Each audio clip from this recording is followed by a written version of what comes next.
In early 2001, a FEMA report warned the three most likely threats to the U.S. were a terrorist attack on New York, a major hurricane striking New Orleans, and a catastrophic earthquake in California. The fact that 2 out of the 3 have already happened has prompted a rush to be ready for the big one. Jerry Bowen reports.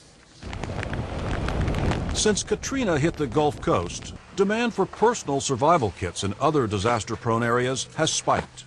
They're actually somewhat panicking. At Quake Care in Moore Park, California, demand went from 25 orders a day for the family home survival package to 500 orders a day. There are kits to carry in cars, kits to keep pets alive too. I think we all thought that at least if it was a natural disaster, somehow somebody was going to come take our hand and take us to safety. And unbelievable that it can take a week or so.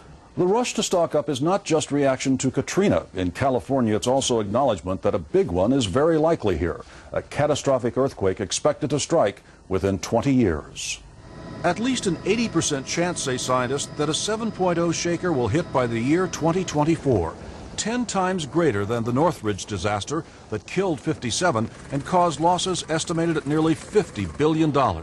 A worst-case scenario has a big quake, killing 18,000 people in Los Angeles, leaving 700,000 homeless.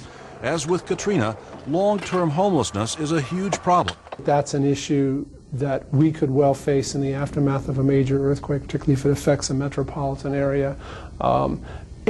We don't have a good solution to that. The old rule was prepare to go it alone for 3 days. Katrina has changed that. If an earthquake were to strike tomorrow, I think California could expect exactly what's happening in New Orleans and along the Gulf Coast now.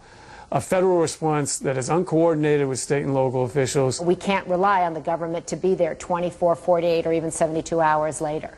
It's uncertain if Katrina and the federal government's response will force California emergency officials to rethink their disaster plans. I can rest easy tonight.